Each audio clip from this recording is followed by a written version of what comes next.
Good afternoon and welcome everyone. Many thanks for joining us to discuss an exciting new development in our Reducing Inequality focus area.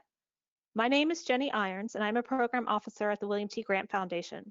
Today, I'm joined by Adam Gamarin, president of the foundation, and Matt Desmond of Princeton University and Cecilia Ayón of UC Riverside, two grantees who are funded through our Reducing Inequality initiative. Desmond is a William T. Grant Scholar and Ayón is a major grant recipient. Also on hand today are Billy Hunter and Lenore Nyer from our communications team. The focus of today's webinar is on our emerging effort to encourage research that addresses the structural roots of inequality. This is not a new initiative, as such research will be funded under our existing Reducing Inequality focus area, but it is a new development for us, and then we are encouraging researchers to think about how to tackle the macro structural foundations that created and that sustain persistent, even rising inequality in our society. In part one of the webinar, I will provide a brief overview of our grant making on reducing inequality and introduce what we mean by research to address the structural roots of inequality.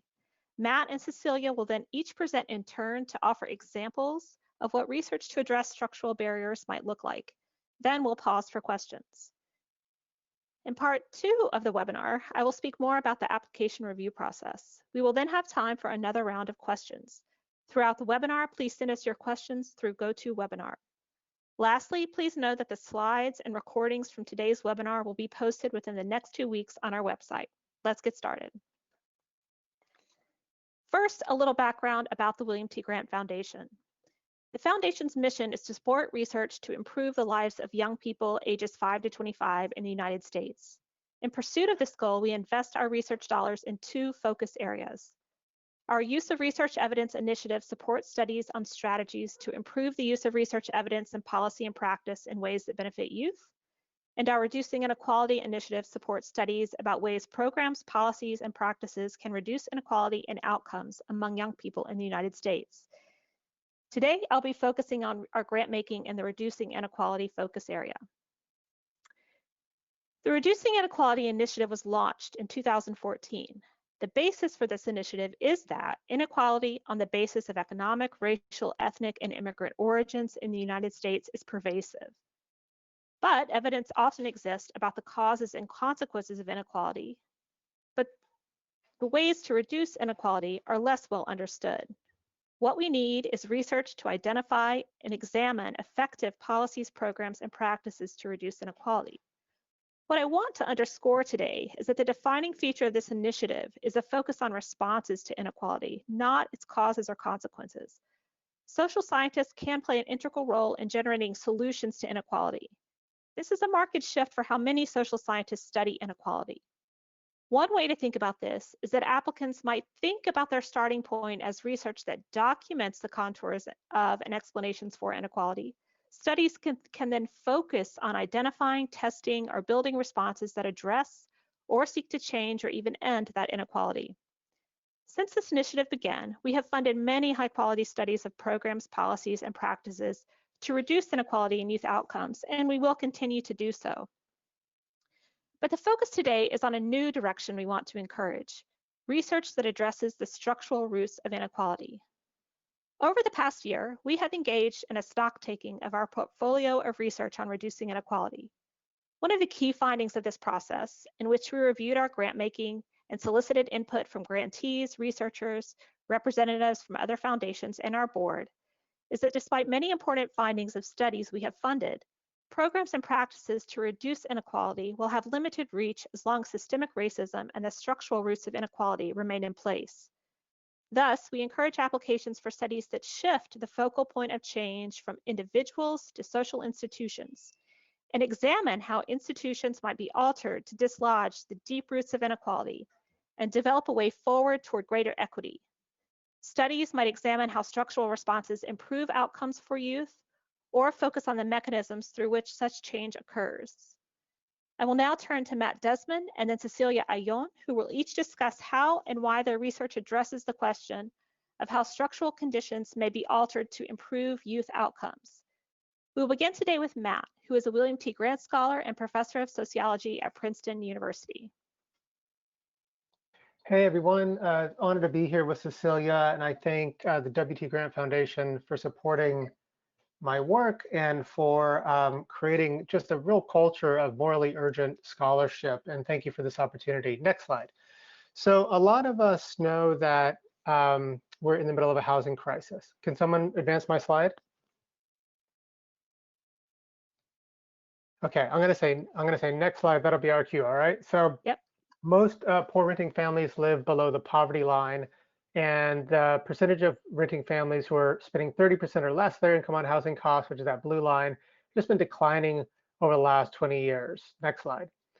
And so to understand this process, I spent a lot of time doing ethnographic work on the ground in Milwaukee. I learned that, eviction is something that disproportionately affects low-income African-American women. Children are actually a aggravating force for eviction. If we care about youth outcomes and we care about reducing inequality among families, especially families with kids, eviction and affordable housing has to be part of our platform. Next slide.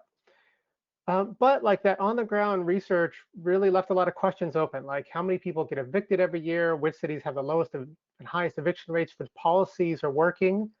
And we didn't have a data set that would allow us to address these like fundamental questions about housing insecurity in the United States. Next slide.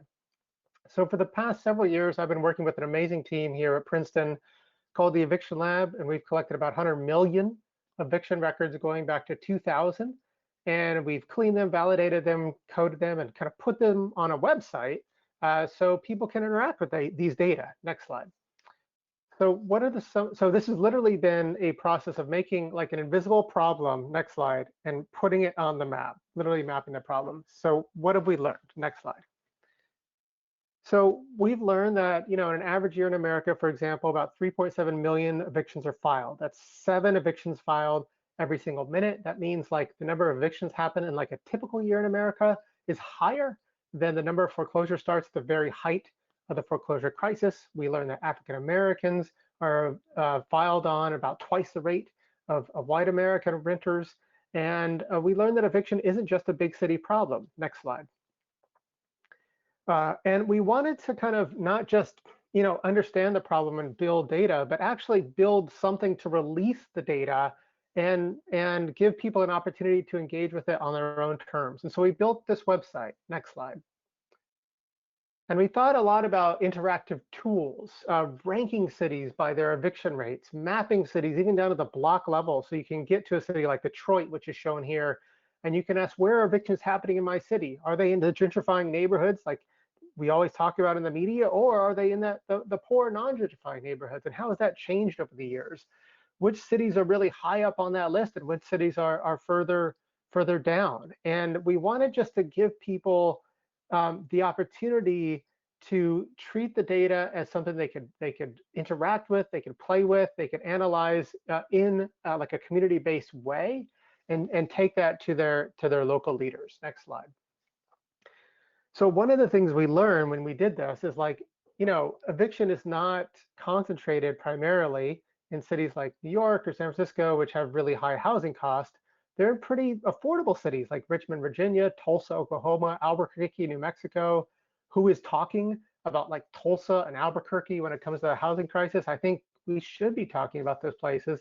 And we were able to document high eviction rates in like suburban and even really rural communities around the country. Next slide.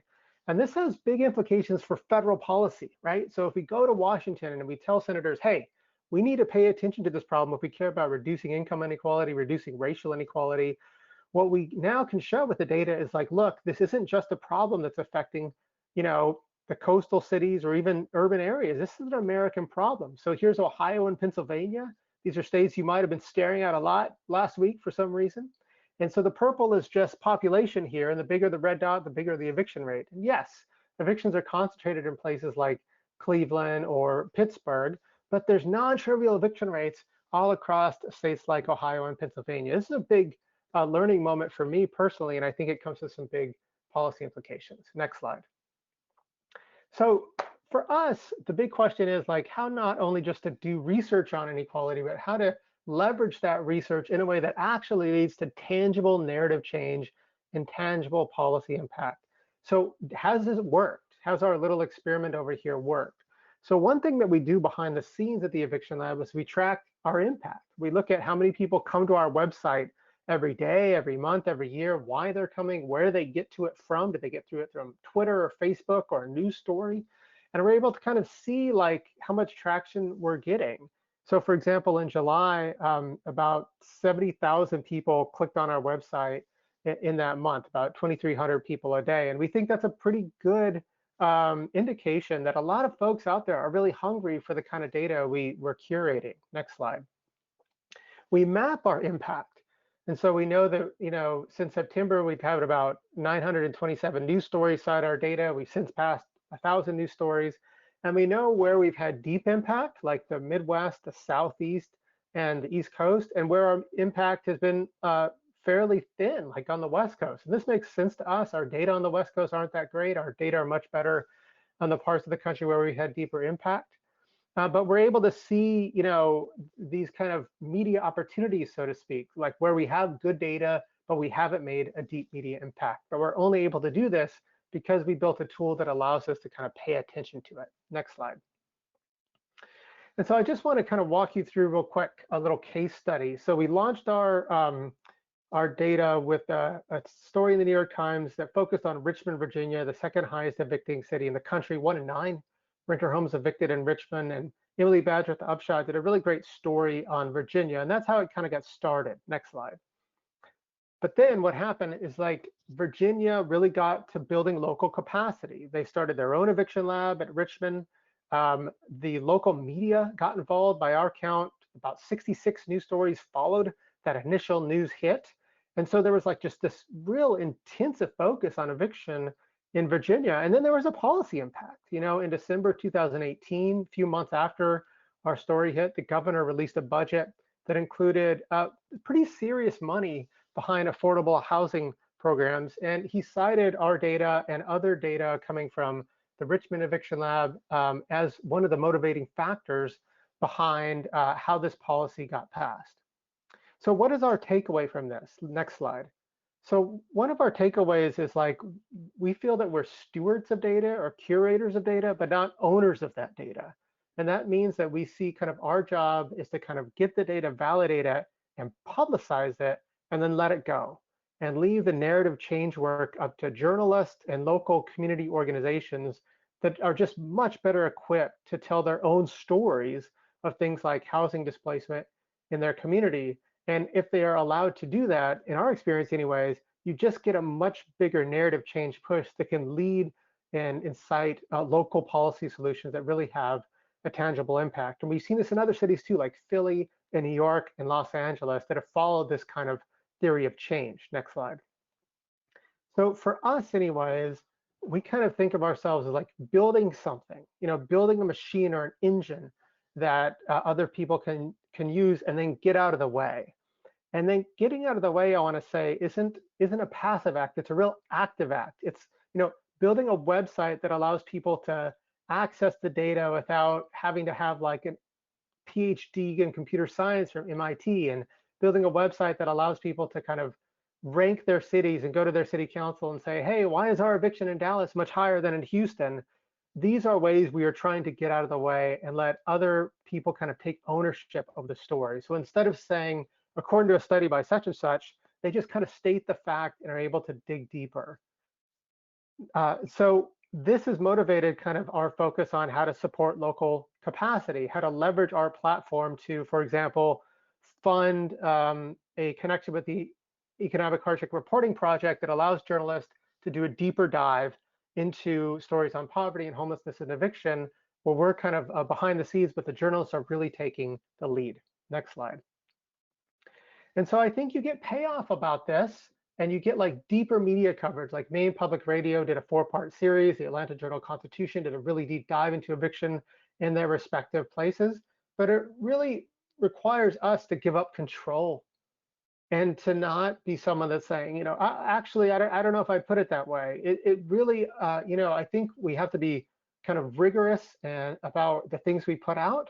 But I think that once they're out, we have to be supportive of letting people tell their stories, even if they might be a little different than the way that we tell them. Next slide. And then I just want to conclude with saying we've also tried to experiment with getting the data out in non-conventional ways, not only through books and articles, things like the academics are used to, but things like a building exhibit. You know, we were approached by the National Building Museum, and they put a whole exhibit on about eviction in America that ran in DC, and before COVID hit was going to run in 16 other cities, and now is kind of on hiatus. Next slide. We partnered with WMIC and Brooke Cloudstone from On the Media to try to help her elevate the voices of folks that are on the front lines of the crisis, like Jeffrey here shown in the picture being interviewed by his son. Next slide. And that contributes to our things with policy. So when I'm invited to, for example, give testimony in front of Congress, my stipulation is I'll go, but only if you invite someone that's actually been evicted before. So in this case, they brought in Jeffrey and Jalen, his son, who testified with me in front of Congress. And I just love this picture of Jalen with the squad here too. So for us, I think it means that, you know, one of the things that I want to leave you with is often when we do research, we want to put a period on the end of a sentence, you know, this is the finding, period. And we do that, you know, we can tell you things like the highest evicting city in America and how many evictions happen. But I think what the research does that we've tried to create is a bunch of question marks that other people have taken up and run with. And that's only possible because we prioritize kind of public service, getting something out before publication and not waited for that. And it's only been possible because we've built a machine or an engine that kind of powers that in a way, and hopefully powers that more. So thanks you all for your time. Looking forward to questions. And Cecilia, really looking forward to hearing your talk. Thanks so much, Matt. It's really helpful to hear you connect data and people's stories and policy change. We're going to turn now to Cecilia Ayón, who is a professor of public policy at UC Riverside. Cecilia, take it away. Hello, everyone. Thank you for having me. I'm excited to be part of this important discussion on addressing root causes of structural inequality. Thank you to the Foundation for funding the project that is being carried out by an interdisciplinary research team that I'm so happy to be able to spend time with in the next year and a half. So our study, the aim is to examine if sanctuary city policy is an effective mechanism for reducing inequalities by immigrant origin status and Latinx children's mental health. In response to restrictive national immigration policy, local communities have resisted by declaring themselves sanctuary cities. We will examine whether this inclination to benefits the mental health of their children as well. Next slide. I'm going to begin by sharing how we conceptualize inequality.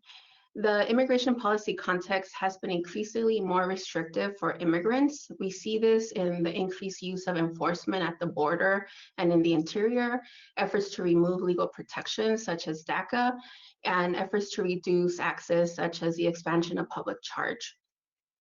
These policies and enforcement practices are experienced as a form of structural and institutional discrimination by Latinx communities as they are disproportionately exposed and impacted. There's approximately 5 million children under the age of 18 who reside with at least one undocumented immigrant parent. And there's been a lot of evidence that indicates that children in these mixed status households experience inequalities due to the immigration policy climate. Children are aware, I would say hyper aware, of their family members' deportability, and they fear family separation. The immigration policy context has been described as a form of toxic stress for children. And this is critical because toxic stress can result in physiological changes that contribute to increased rates of chronic disease and also mental health disorders. Next slide. I'm going to shift now to looking at pro-integration policymaking. So in the state of California, there's been a lot of movement towards passing pro-integration policies. California recognizes that there's various social and economic contributions that immigrants make to the state. And so they've been passing these policies as a way of supporting their integration because they are residents of the state. Sanctuary policies have emerged as a way to counter restrictive immigration policies. They designated certain areas such as a state, a county, or city as sanctuary to protect immigrants from restrictive immigration policy. For example, by prohibiting the use of local funds or resources to further federal immigration enforcement. In this way, sanctuary policies are meant to be a mechanism by which inequality experienced by immigrants is reduced. The state of California became a sanctuary state in 2018, but before it became a sanctuary state, cities were passing policies or resolutions confirming their support for immigrants. Next slide. There's been very limited research on the effects of pro-integration policies. There's some anecdotal information on the forms of relief that pro-integration policies provide immigrants and their families, but there hasn't been very many studies on the protective effects of pro-integration policies, specifically on health. So as I reviewed earlier, there's evidence that suggests immigration policy and enforcement practices have negative effects on immigrants and their children, with particular implications for their mental health. So our study aims to examine if sanctuary policies that are meant to protect immigrants, positively impact Latinx children's mental health. And more specifically, we hypothesize that residing in a sanctuary city relative to residing in a non-sanctuary city will be associated with better mental health for Latinx children. And since parents play a critical role in the lives of children, we also hypothesize that residing in a sanctuary city relative to a non-sanctuary city will be associated with better mental health for Latinx parents. Next slide. The study involves combining a city-level data set with a person-level data set. The first data set was created by a research team, and it's based on review of city records. So we reviewed the public records, including city council meeting agendas and legislative records for each of California's, previous slide, for each of California's 482 incorporated cities to determine whether sanctuary policy resolutions ordinances were passed. When the online public record was unclear or unavailable, we contacted the city clerk's office for clarification. So yes, we did review the records for all these cities, and we thank our research assistants for that. And this is how we're defining sanctuary policy. So sanctuary policy includes those that expressly forbid city officials or city law enforcement officials from inquiring into immigration status and or cooperating with U.S. Immigration and Custom Enforcement. And anti-sanctuary policy includes those that ban sanctuary policies and or require local government agencies to support federal immigration enforcement. The second data set is the California Health Interview Survey, or also referred to as the CHIS. It's a population-based random digital telephone survey that uses landlines or cell phones to gather information on health. This data provides representative state data on the individual level, and it's also available between 2001 and 2018. The CHIS includes adult, teen, and child interview surveys, and the restricted version of the data includes a household variable that allows you to link adults to adolescents and child files. And it also has a number of variables that would allow you to determine immigration status. And I believe it's like one of the only in the nation that has this type of data. The different variables that we use from the CHIS, we are using different indicators of mental health for our dependent variable. And we're also using different individual level variables for control. So children's gender, age, race, ethnicity, and for parents, their educational level, how long they've lived in the US. And our sanctuary data set includes a couple of variables. So one variable indicates if a city is sanctuary, yes or no. And the second variable would be the year it became sanctuary. We also have a variable on whether the city is anti-sanctuary and the year it became anti-sanctuary. And additional control variables include city level, county level, and state level. At a city level, we're using data from the US Census, the California Secretary of State, and the Federal Bureau of Investigation's Uniform Crime Report.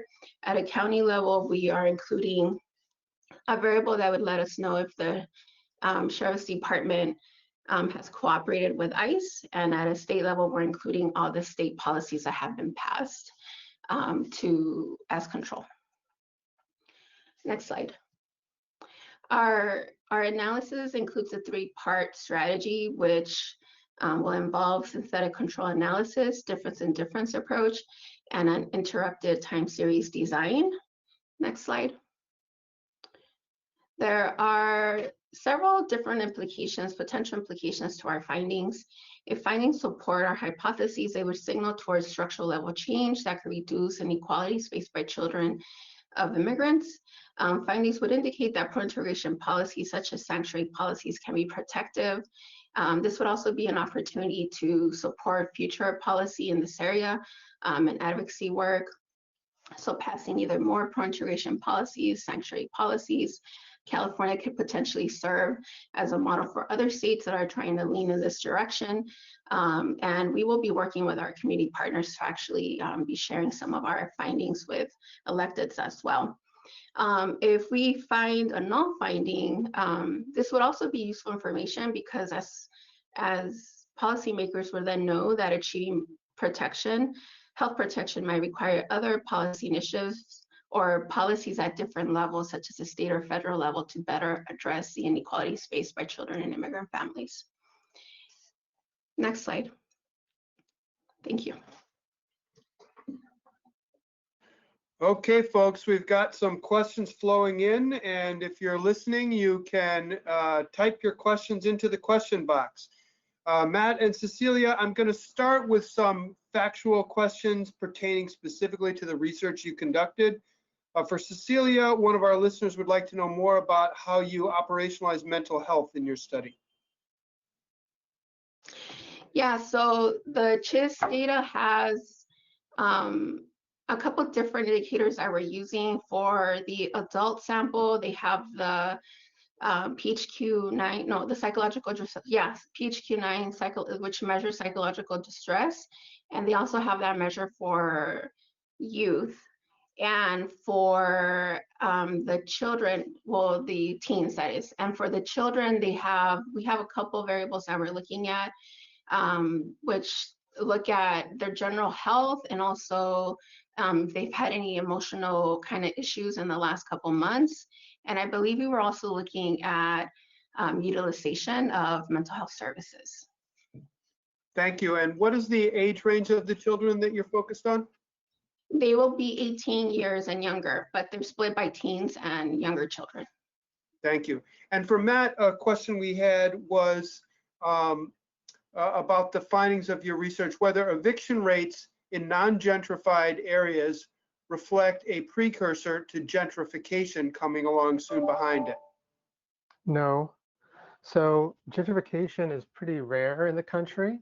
There's been a debate in urban studies about does gentrification lead to eviction or not.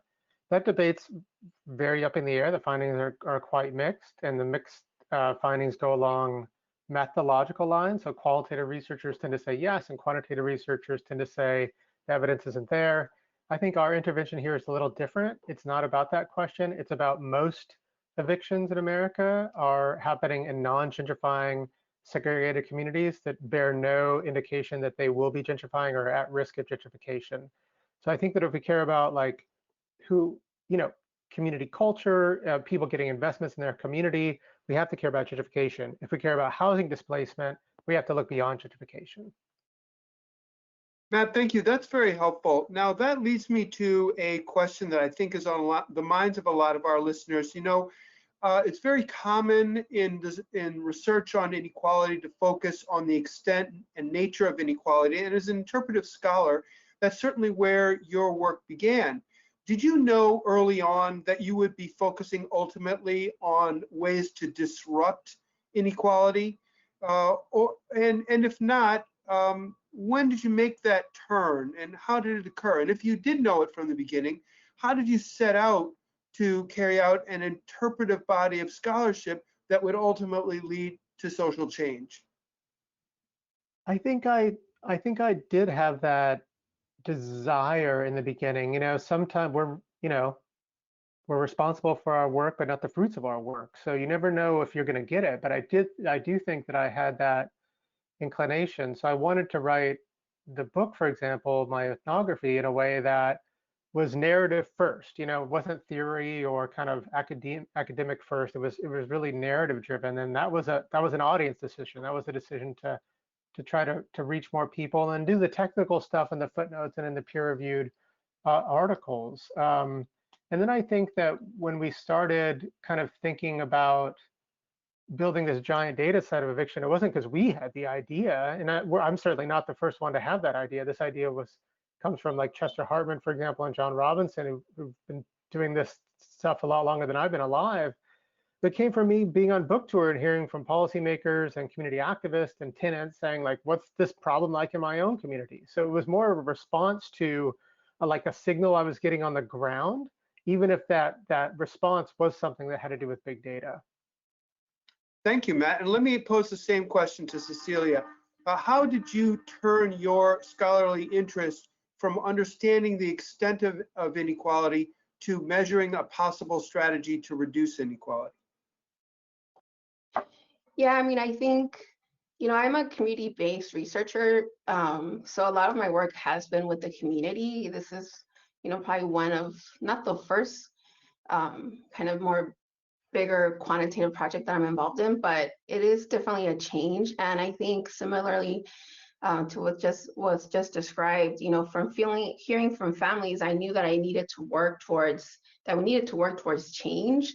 And, a lot of studies tend to focus on just addressing the immediate needs of individuals or communities, but in order to really create larger change, it has to come back to like structural issues such as policy.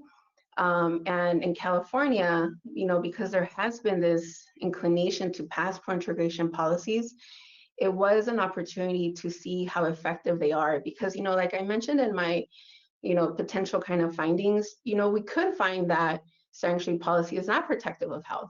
And that would indicate that there is additional need to change not only city level or state level policy, but federal level policy. But it would be helpful to have that evidence to then go to policymakers and say, we need to be moving towards this change, or we need to be either supporting sanctuary city type of change or larger policy change. Speaking of federal policy, we are about to embark on a new federal administration. The previous administration has been hostile, or the current administration has been hostile to sanctuary cities. The new administration may take a different attitude. Cecilia, how do you think the findings of your research, which rely on past data from administrative sources, can inform the future where the larger climate may be very different?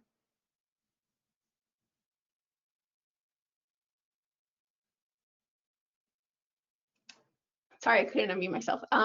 Yeah, thank you for that question. I think, I think that there's, with this type of study and these types of questions, we often have to look at what's been like the past, right? And I think in California, we are in a unique place where we have city level data that allows us to have the variability to actually like test these questions that we're asking. So I think it becomes, I think we're very fortunate to have this data to be able to carry out the study to then inform future policymaking. So I think, there's a lot of different qualitative and smaller scale quantitative studies that indicate how restrictive policy has been negatively impacting the health and other areas of families' experiences and well-being. And now this study could potentially inform, what direction we can take to start to reduce some of that inequality that individuals have been experiencing. Thank you. By the way, a number of questions coming in the chat have to do with how to compete for funding at the foundation, and we are going to get to that. The next part 2 of the webinar will focus on that.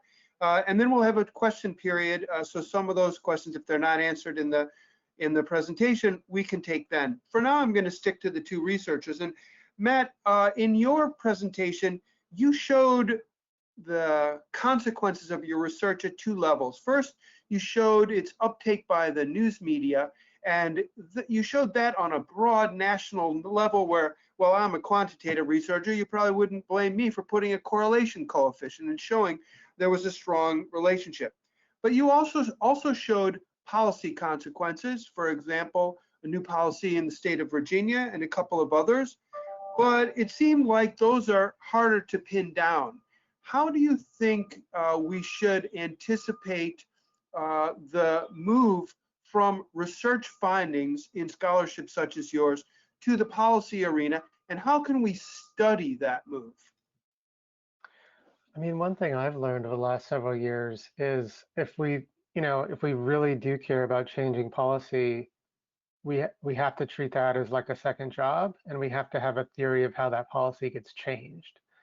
I think that there's so many things that I do and my whole amazing team does behind the scenes that have nothing to do with being a professor or being a grad student. It has everything to do with trying to move the federal, local, and state policy. And so I think that one simple way to answer your question, Adam, I feel is just impact.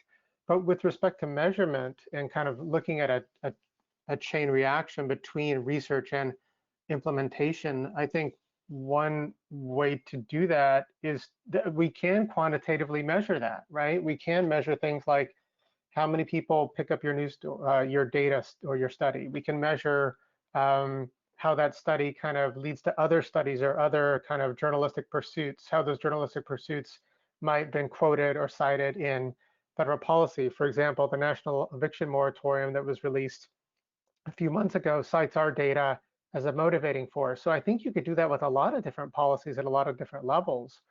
I also just want to elevate what Cecilia said about community-based work. I think that when you do work that's focused on federal and state policy, you can really have a different kind of vision and also almost a very pragmatic way of what's possible and what's not that a lot of community-based organizations eschew with. And so I think that I've been spending a lot of time with the TNIPS movement in Minneapolis that I just wrote about in a magazine, kind of, and their vision of possibilities and their theory of change is completely different from a policy-focused one. And I think that, I think that social science is big enough to embrace a lot of those theories. Thank you, Matt. A question has come in from 2 or 3 of our listeners that I'm going to try to tackle, and it has to do with how we think about inequality in each of these presentations and in research we fund more generally. Both of these presentations are about support for vulnerable populations, people on the edge of eviction in Matt's research, and people who may be vulnerable to hostility against immigrants in Cecilia's research. So when we support research on reducing inequality, this is not necessarily or solely about reducing gaps where one population is compared to another. It can be about how policy or practice or programs serve our most vulnerable populations. And so that's the scenario that we're witnessing in both of these studies. In the case of Matt's study is what conditions support people in secure housing. And that's not about changing a gap between one population or another in some outcome. It's about providing people with stable lives so their children can thrive. So looking at those kind of conditions with respect to their implications for young people's outcomes when examining populations that are marginalized either through economic disadvantage or through racial or ethnic minority status or through immigrant origins or language minority status, that's what we mean by reducing inequality. I hasten to add, we do support studies that look at programs or policies to close gaps, but that's not the only kind of research that we study. Well, okay, folks, it's time to shift our attention. I'm going to try to answer some more questions by writing answers into the question box. And then for all the questions that I didn't address having to do with competing for our funds, hopefully you're about to get some answers now as I turn things back over to Jenny Irons. Thanks, Adam, and thanks so much, Cecilia and Matt, for those great presentations. I want to turn now to talking about our application process and hopefully answer some of the questions that Adam's been seeing in our chat box. Please note that today I'm going to be focusing on the major grants application process, but applicants who are thinking about applying for a William T. Grant Scholars Award or an institutional challenge grant might also keep the substance of what we discussed today in mind. In our Reducing Inequality focus area, we welcome a range of studies. We welcome descriptive studies that clarify processes for reducing inequality. We welcome intervention studies that examine attempts to reduce inequality. And we also welcome measurement studies that might enhance the work of researchers, practitioners, or policymakers through the development of new measures. It's important to note that we also welcome a range of methodological approaches. The critical thing that we look at when we examine applications is that the research design, whether it's quantitative, qualitative, or mixed methods, will answer the question asked in a rigorous and systematic way. Another thing you want to think about for our Reducing Inequality initiative, if you apply to the foundation, is the one thing we want to see is that the dimensions of inequality you're interested in examining are clarified and conceptualized in rich and clear ways. We look for proposals that focus on our priority areas, studies that seek to address inequalities on the basis of race, ethnicity, economic standing, immigrant origin, or language minority status. And we like to see the dimension on which you are focusing clearly named and conceptualized. We say more about this in our application guide, but essentially we want applicants to avoid using vague terms like at risk or disadvantaged, and really focus on the youth whose lives you're trying to improve and what the experience of their lives is like, and how the strategies you're examining might directly address those lives. We also want to see how the response examined will improve or is expected to improve outcomes for young people, either to reduce the gaps between groups or to improve outcomes for a particular group of youth. We prioritize studies that focus on academic, social, behavioral, or economic outcomes. And finally, we support studies that examine responses to inequality in multiple systems and settings, including the education system, child welfare system, the justice system, labor market, and other systems. The other thing that's critical for us to see in applications is that proposed studies are clear about how a study is going to examine what we call a lever of change, a program, policy, or practice to reduce inequality among youth. And that should be the central focus of an application. This slide offers an overview of our review process. We have deadlines 3 times a year for our major grants program in January, May, and August. Our next deadline is January 13th, and that application portal will be opening in the next week or two. We have initially a 6 to 8 week response time for those letters of inquiry that are submitted. These are 5-page letters of inquiry that we receive. It's the first stage of our application process. All letters of inquiry are reviewed by internal staff members to see whether or not they're a fit with our current interest and funding criteria. Roughly 15 to 17% of these letters of inquiry are then invited for full proposal submission.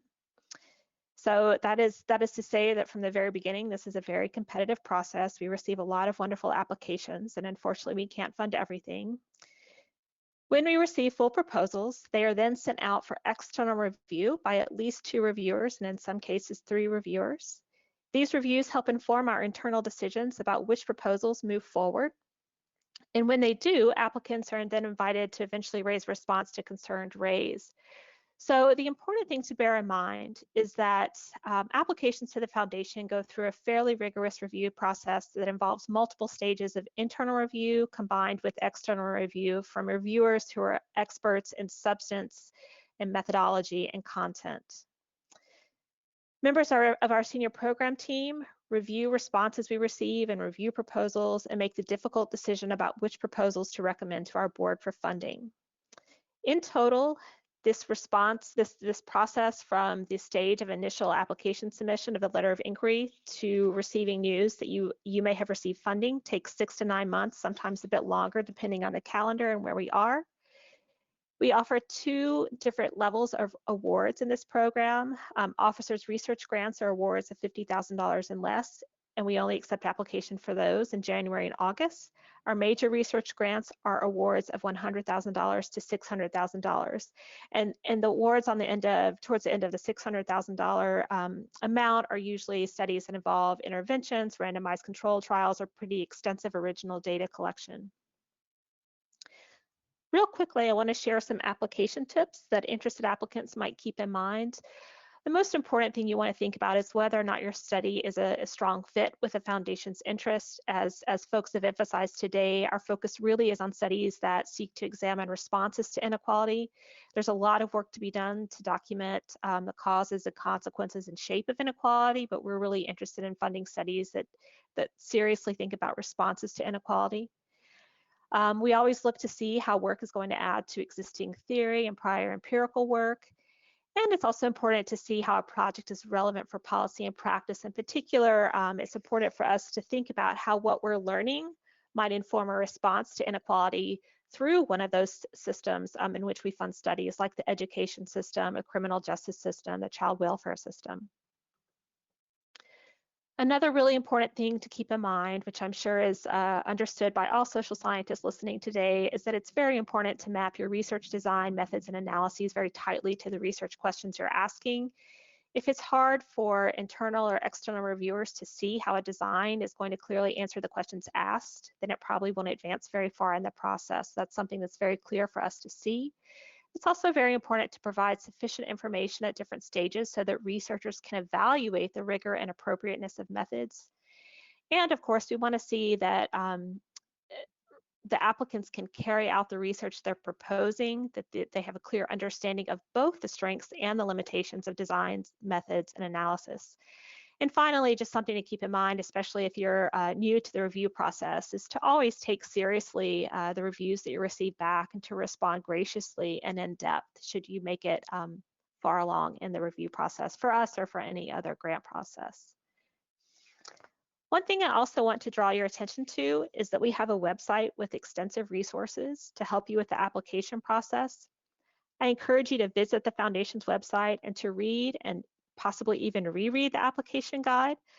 The application guide includes information discussed today and many more specifics about the process for applying and on selection criteria. We've just revised our application guide and it will be posted on our website in the next coming days. In addition, our website houses a number of other resources that we revisit every year to evolve with the program. And you'll find links to things we've written, things that we're reading, things that we keep in mind as we develop this focus area and review applications that come in. Lastly, I want to emphasize that across all of our programs, we strive to support a diverse group of researchers in terms of race, ethnicity, gender, and seniority. And we encourage projects led by African American, Latinx, Native American, and Asian Pacific American researchers. We welcome multidisciplinary and mixed method studies. Certainly, this might be appropriate for the challenge of addressing the macro structural roots of inequality, which we know is a difficult and challenging thing to do, and we look forward to seeing creative applications that are submitted. And finally, I just also want to note that resubmissions are welcome. You don't have to be invited to resubmit a letter of inquiry, and in fact, we hope that feedback can help applicants think about how to continue to develop stronger proposals for us or for any other funders. So before we finish, we'll pause again for a few additional questions, and I want to thank you again for joining us today. We know what we're asking researchers to do is challenging, but we're excited about the possibilities and the meaningful work that can be. So let's go back to Adam now and see what questions we might be able to answer for you. Thanks, Jenny. A number of our listeners are dialing in from international locations, and they're wondering about the possibilities for research to be done by researchers outside the US and for international research. Can you comment on that?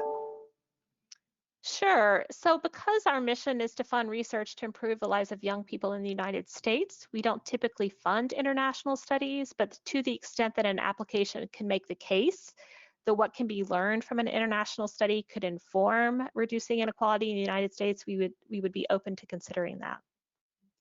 Yes, and I think it's important to clarify that a researcher can be based anywhere. Oh, yes, thank you. Research needs to focus on young people in the United States. Thanks, Jenny. And can you say more about the focus on youth outcomes and how that might figure into this new line of research that you're introducing today? Sure, Adam. So a lot of the studies we fund do measure youth outcomes, how and whether they're improved by a particular intervention, a policy, program, or practice. But we recognize that that can't always be done in a single study, and certainly not in a study that takes place over the course of 1 to 3 years, which is the typical term for our funded applications. But what we do like to see is that applications make a compelling case for how whatever process or policy a person is studying, that is expected to improve outcomes for youth or to reduce inequality. So while you may not be able to directly measure changes in outcomes, we do like to see a strong case made based on existing theory and empirical work that can be expected to happen down the road. Thank you. Here's a couple that I'm going to take. One listener would like to know whether this grant program would support the start of a new diversity and inequality center. That is a great question, and we are of course delighted to hear about diversity and inequality centers emerging at universities to tackle some of these questions. We do not ordinarily provide infrastructure funding for research centers.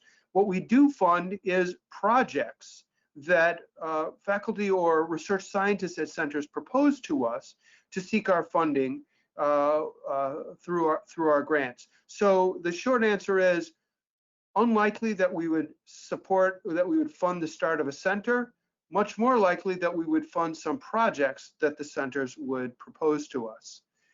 Jenny, a listener would like to know, when is the submission letters of intent deadline in January?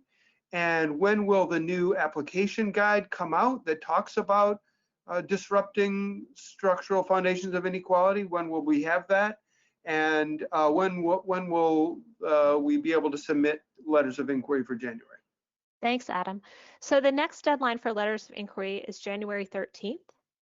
Our application portal to submit those letters of inquiry will open within the next week, I expect by the end of this week. And then the application guide has been finalized and will go up on our website within the week as well. Thank you, Jenny. And I can clarify for a listener that if your work focuses on children birth to 5, that especially the leading up to age 5, that's not our main target area. The listener is specifically trying to get at the question of, what if my outcomes are 5 years old, but the experiences whose effects I'm examining are before age 5 years old? Unfortunately, that falls outside our age range. We fund research on young people ages 5 to 25, and to fall within that age range, the experience that you're studying needs to be within that age range. Another listener has asked about the deadline for institutional challenge grants, which is not the focus of today's presentation, but I'm happy to talk about it. The institutional challenge grant supports partnerships between universities and nonprofit or government agencies to develop a research agenda, jointly execute the research agenda, build capacity in the nonprofit to use evidence, and build incentives in the university for the very kind of partnership-oriented, community-based research that Matt and Cecilia spoke about today. And that deadline will be in September of 2021. The announcement will come out in late March or early April of 2021. Let's see, another question I wanted to pose for you, Jenny. Let's see. Jenny, can you say more about the importance of the geographic focus of the work or the size of the project? For example, does it matter if I'm studying one school district or the entire state Department of Education? How does the foundation think about these questions about scope? Sure, that's a great question. So the key thing for us is that regardless of the scope of what you're focusing on, that the rationale for that is very clear, that we see a clear justification, for example, why you may just be focusing on a single case, or a justification for why you have 20 cases. And then again, the other important thing we look for is that the case selection and the research design are appropriate for the questions asked, and that you're addressing your study in the most rigorous way possible. So again, we are open to studies that may offer in-depth case study approaches. We would just definitely want to see a strong justification for why that's the appropriate approach to tackle the question an applicant is asking. Thanks, Jenny. And I'm going to conclude with a question for Matt and Cecilia, coming from one of our listeners, although I'm going to adapt it slightly, because I think it really gets to the heart of today's webinar. Both of you are studying important conditions that could help change the structural conditions that maintain inequality and even exacerbate it. And both of you are examining conditions that could help turn this around. Matt, in the case of secure housing, and Cecilia, in the case of secure communities. But both of these efforts are occurring in a wider society in which inequality is prevalent, in which racism is endemic, in which segregation is ever present. How can these strategies, maybe turn first to Matt and then Cecilia, how can these strategies that you're examining have any hope of success given the broader context of the conditions we face in the United States?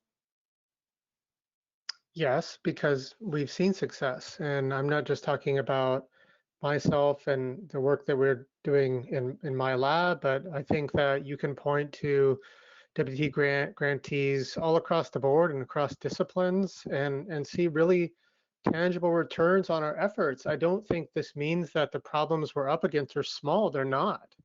But I don't think it's a reason to throw up our hands or say, you know, nothing works or I'm just a drop in the bucket. I think that the relationship between research and real structural changes is very real. This is especially true when you look at policy change, narrative change, and legal change. You know, and we've had success litigating and suing cities because of laws that they've had that were discriminatory against African Americans and women, for example. And so I think that the problems we're up against are big, but I don't think they're immutable or eternal. And I think that researchers have a role not only in informing and bearing witness to those, but actually playing a part in helping to bring about transformation. Thank you, Matt. Same question for you, Cecilia. Yeah, thank you. Thank you to the audience member who brought up the question, because it is, I agree. I mean, there are larger issues that we live with and that are embedded in our society. But I'm going to use California again as a case study for change, or potential change. So California actually was not pro-integration, you know, several years ago. So it has a history of more restrictive policymaking towards immigrants as well. And the one policy that I remember that was very impactful on me was Proposition 187. I was in high school when this policy passed, and it was one of the most restrictive policies that we've seen. And it was a ballot initiative. So, you know, the population of California voted for Proposition 187, but it was overturned because it was found to be unconstitutional. And that became a place for California to change, because it activated the community to take action.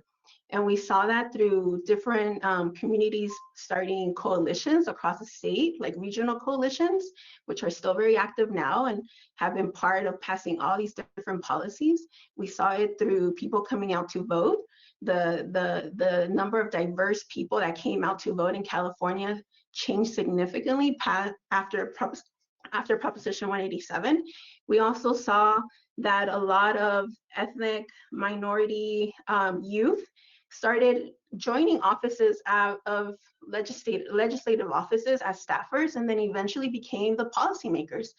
So yes, there is larger inequality and larger macro level issues that we face with, but I think we shouldn't allow them to silence us. We shouldn't allow them to end the possibility for change. And I think, again, if we just look at California and where it's, you know, how much it's changed over the last 20 or so years, and I think there's a lot of potential for creating change if we put the right tools in place and we bring community together with legislators, with foundations that are willing to fund this type of work.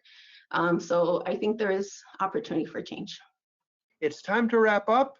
I know we'll be posting the webinar, including the audio and the slides, in the near future. Jenny, any other last words? No, this has been really wonderful. Thank you so much, Matt and Cecilia, and thank you all for joining us. All right, thanks everyone. We look forward to receiving your proposals.